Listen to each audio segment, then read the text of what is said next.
It's a brand new year for this channel, but before we get started, I just want to once again thank Squarespace for sponsoring this video. That's right, Squarespace. Whether your New Year's resolution is to finally launch that new business or just show off your passion, Squarespace can help you do it. Whether you're into photography, painting, cooking, or hey, maybe you're just into nerdy stuff like me, you can build a website to market yourself with Squarespace's easy-to-use design tools. There's dozens of ready-to-go templates to choose from, you never have to download, upgrade, or install anything ever, and you're reformatted for mobile devices automatically. You can also use the surplus of marketing tools and analytics Squarespace gives you access to, so you can see where your site's visitors are coming from, how long they're staying for, and what pages are the most popular. So if you're interested in joining the thousands of other people who've used Squarespace to make their dreams a reality, just go to squarespace.com/BrandonTenold and sign up for your free trial. Then when your site's looking good and ready for launch, use the promo code BrandonTenold for 10% off your first purchase. Alright, let's get into it. Hey, so remember a few years ago when I reviewed that Roger Corman produced Conan ripoff? Daughter, catch!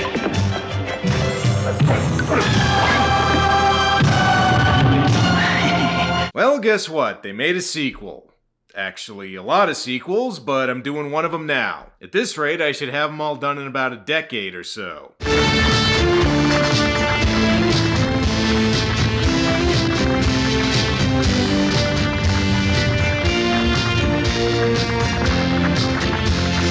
While not exactly a blockbuster, the first Deathstalker was profitable, and never one to let a good opportunity go to waste. 4 years later, Corman produced a sequel, even using stock footage and props from the first movie. And I know what you're thinking, Roger Corman using footage from one of his other movies to save money?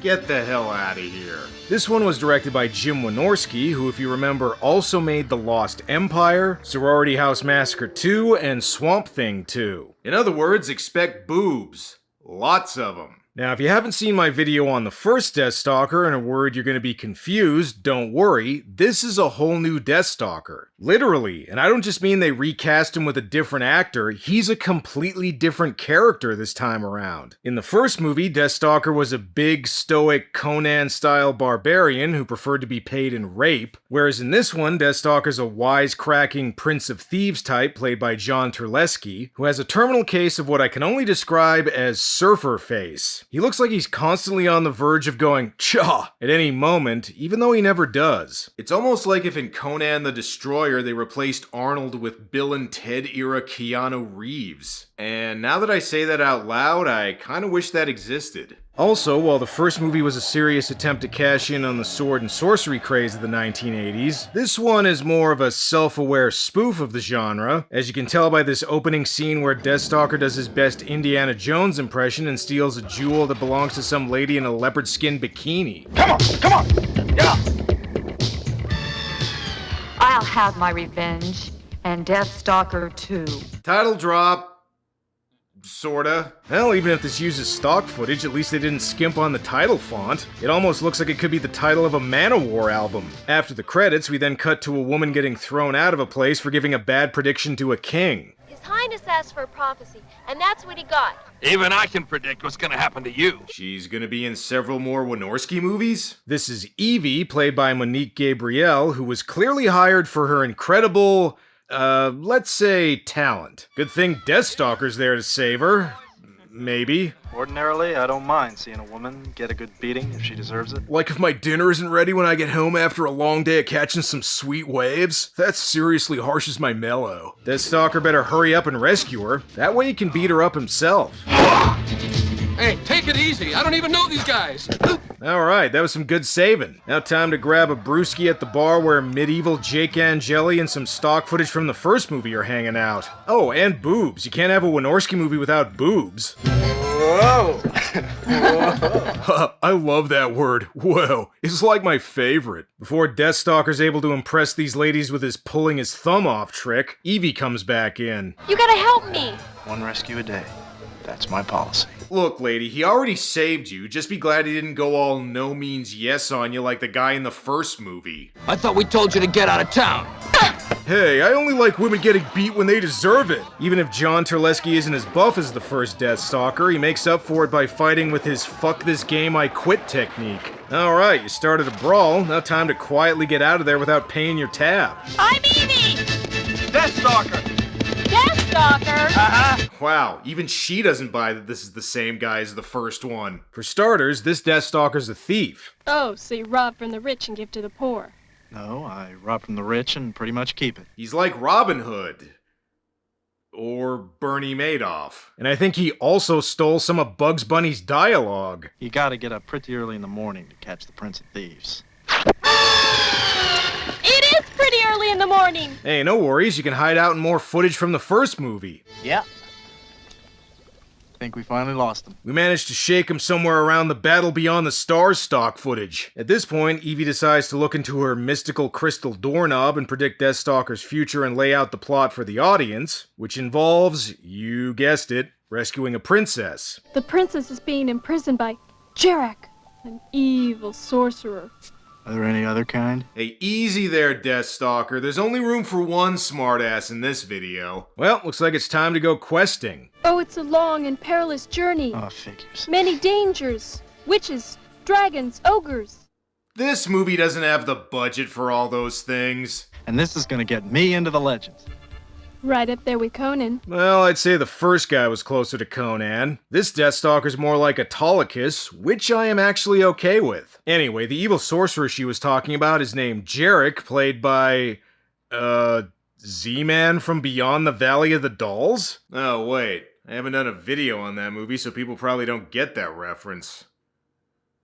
Eh, whatever, I'm gonna do it anyway. This is my happening, and it freaks me out. And here's a twist. Turns out Evie is actually a princess who lost her kingdom after Jarek made an evil clone of her that took over the throne. Why don't you just kill her? Evie, darling, we've gone over this a dozen times before. Okay, so just do it one more time to get the audience up to speed. So I guess if one of them dies, the other dies for some reason. Whatever, it's not that important. Oh, and Jarek's also working with the chick from the beginning, Sultana. I have a proposition for you. You wish to have the Princess Evie returned to you. I wish to settle a score with Deathstalker. For what he did at the beginning? Or maybe some other reason? I don't know, it never really came up in the first movie, mainly because that was a completely different guy. It's really weird. This movie does feel like a sequel, just not to the first Deathstalker. And listen, Sultana, we don't have a ton of money here, so we're gonna have to use this bar set a lot. To get Deathstalker, Sultana sends out a crack team of assassins, which includes bald guy, different bald guy, guy with hair, and token little guy. And they're gonna kill Deathstalker with a pyrotechnic show that would make Kiss jealous. Okay, remember fellas, if we kill the princess, the duplicate dies too, so make sure to just blow her up a little bit. Well, they're trying to kill us! Look, they were trying to kill us. They could have done it way back down the road. Okay, so they're trying to impress you with fireworks then? I'm pretty sure they're trying to kill you. Lucky for them, Deathstalker's got some tricks up his sleeve.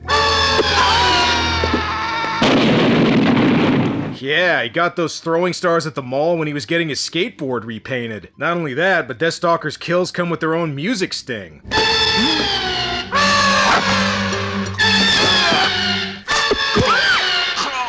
As much as I make fun, I do like some of the gags here, like this guy using a mystical pool like it was a payphone, and the part where Jarek stabs him through it. That's for calling me collect, asshole. Meanwhile, Deathstalker decides to raid a graveyard that comes with its own mood lighting. Come on, where's your sense of adventure? This is an adventure. Yeah, it's more of a goofy, self-aware parody. I just remembered. My hat. I left the door unlocked. See? What'd I tell ya? Okay, I'm gonna see if this place has any of those 10-foot skeleton decorations. Those are so cool. This place may not have skeletons, but it does have zombies. Brains. Oh, wait, Airhead! It also has a spiked wall trap set by Jarek, although Deathstalker's reaction to this is to go, yeah, this death trap's gonna be totally nar-nar. Oh, and get used to hearing this. Stalker! Stalker! Stalker! Stalker! Stalker!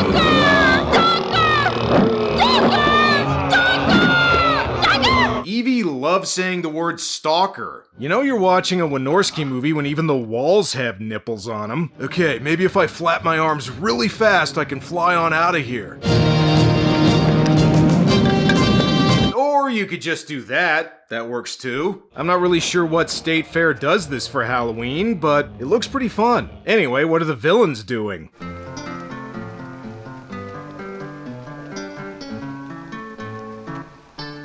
Don't you know another tune? Well, they can kinda play Eruption on that thing. Would that be okay? We also learned that duplicate Evie needs to feed on the life force of innocent victims, or something. Otherwise, she starts jump cutting out of existence. Oh well, at least the way she kills her victims looks kinda fun. There's a look that says, damn magic eye picture, why can't I see it?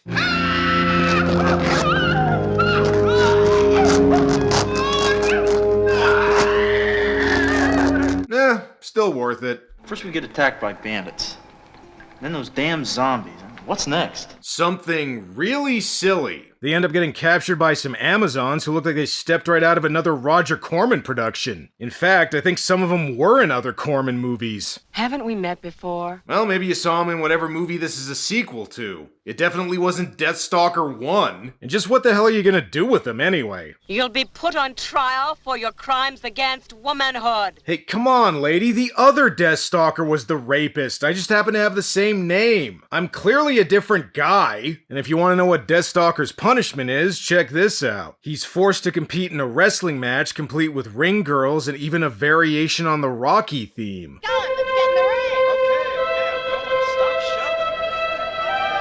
Okay, I know I said this last episode, but I'm beginning to suspect this movie isn't taking itself 100% seriously. Looks like it's a good old-fashioned fight to the death, so who is he fighting? Your opponent shall be none other than Gorgo. Gorgo? Hey, that's not fair. She is clearly in a different weight class than him, by like several thousand tons. Oh wait, I guess he's fighting this chick. I still maintain that they're in different weight classes though. Alright, Stalker, let's see what you're made of. Oh no, not radical. Jesus, this Amazon wrestler looks like if Cyndi Lauper and Captain Lou Albano were one person. Alright, well, Stalker may be getting his ass kicked, but at least he seems to be going the distance. Damn, Deathstalker's losing so bad even his stunt double's getting the shit kicked out of him. How the hell is he gonna beat Queen Kong Bundy here?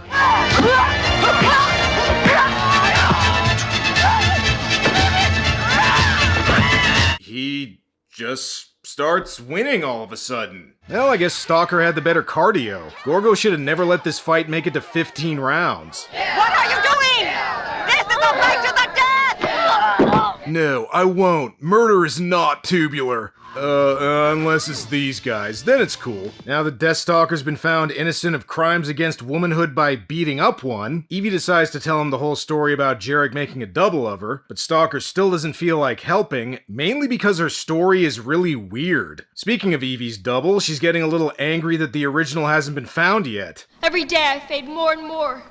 Soon I'll cease to exist. Hey, come on, that's not true. Wynorski will put you in lots more movies. You still need to be in Scream Queen Hot Tub Party. And besides, Jarek's come up with a way to kill the original Evie without the evil duplicate dying, and he demonstrates this on a couple of Ren Fair Freddie Mercurys. It works. Stabbing somebody kills them. Meanwhile, the real Princess Evie gets a little jealous when she sees Deathstalker macking on the Amazon Queen. But again, just be glad he's not acting rapey like the first Deathstalker. Of course, Evie has other reasons to be jealous. Stalker? Hey, that is the princess's name for him. You cannot say it. Mainly because she already says it enough. The passion in our hearts will burn like a great central fire, melding our souls into a whirlpool of unending ecstasy. Sounds good to me.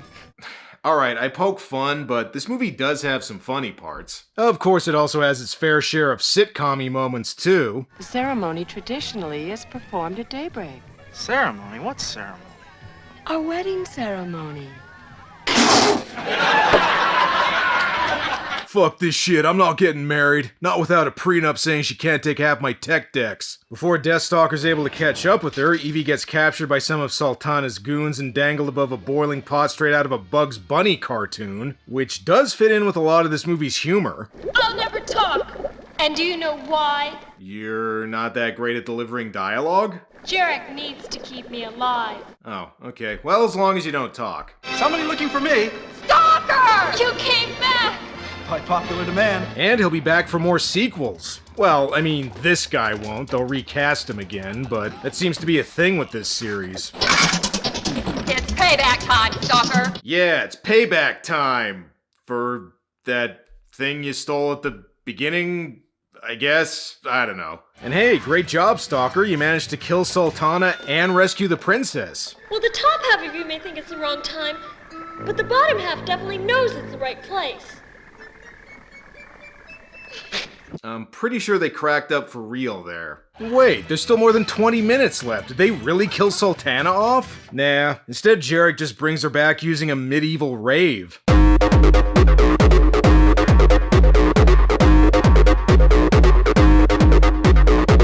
Uh-oh, looks like the evil princess is a little jealous of Sultana, or at least her body double anyway. In the meantime, Deathstalker and Evie make their way to the castle, and they brought more pop culture references with them. Very interesting. You forgot to say, but stupid. It's not going to be easy getting in here, but thankfully Deathstalker has a clever plan that involves getting captured almost immediately. He's a sly one, that Deathstalker. Hi, guys. Does this castle have a skate park? As if this wasn't bad enough, Evie ends up getting captured too. And just because Deathstalker isn't rapey in this movie doesn't mean the other characters can't be. Luckily for her, she gets rescued by the Amazons. They can't stand seeing a woman getting hurt. Unless Deathstalker's the one doing it. Meanwhile, looks like Sultana's about to kill Deathstalker with a combination of death traps and more pop culture references. You don't expect me to talk.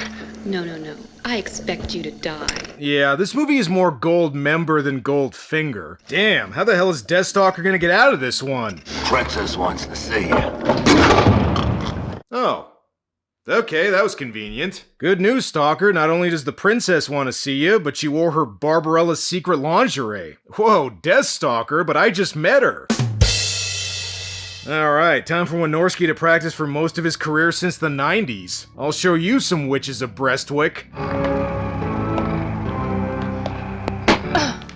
Oh, that was incredible, babe. Oh, hey, Evie, how's it going? You want to join in? This is my castle, my room, my bed, for crying out loud. He asked if you want to join in. Not only did Evie rescue Deathstalker from, getting laid, but she also brought his trusty sword, Excalibur. Now it's time to finally take out Jarek.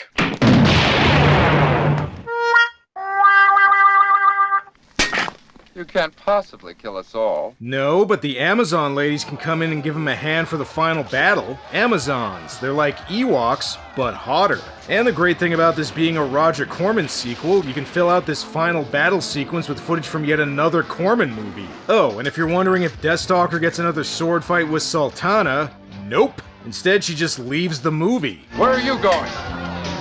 Leaving. Alright, I guess she forgot all about her revenge that was apparently so important. Apparently the reason for this is that actress Toni Naples had to leave to film another movie and they couldn't think of a way to get rid of her character. So they just had her walk away in the middle of the final battle, which kinda makes me wonder why they didn't just have Deathstalker kill her for good and not bring her back earlier. Oh well, with Sultana out of the way, now Evie can have an epic confrontation with her evil twin/butt double. And if you were wondering if this movie had the budget to do some twinning effects,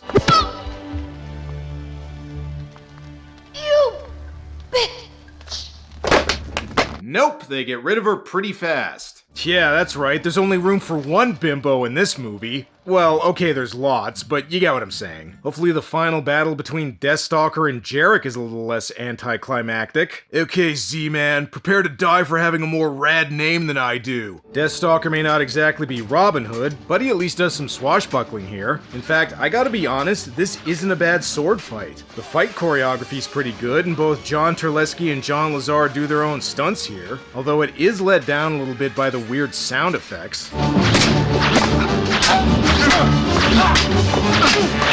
Okay, I know this movie's cartoony, but could you ease up on the Hanna-Barbera sound effects for the final battle at least? Alright, Deathstalker, prepare to taste the black sperm of my vengeance. Huh, that's weird. Usually Z-Man's the one who stabs people to death at the end of a movie. Damn, all those references to Beyond the Valley of the Dolls. I really gotta do that movie someday. And so, with Jarek dead, our heroes celebrate using more stock footage from the first movie. And now that Evie's taken her rightful place on the throne, she gives Deathstalker his reward by marrying him. Not too bad she killed her clone, that way Deathstalker could technically have a threesome without cheating on her. So you really think our story's gonna make it into the legends? Oh, more than that. 1,000 years from now, players will reenact all our exploits. Well, I don't know about that, but guys like me will make videos about you decades later. I don't know if this sequel technically counts as better than the first one, but I did find it more entertaining. The first Deathstalker was an okay but pretty generic Conan cash-in, whereas this one has much more of its own personality, kinda like the main character. Yeah, sure, a lot of the jokes are cheesy and it looks even cheaper than the first one, but the fact that it doesn't take itself seriously at all helps you forgive stuff like the low budget and questionable acting. Fantasy movie purists might be disappointed that this one decided to become a self-aware parody, but forget about the Conan comparisons and just enjoy the silliness. Well, I just did a movie that's aware of how bad it is and decides to have fun with it, so next episode, get ready for a bad movie that takes itself way too seriously. Well, it's all for now. Until next time.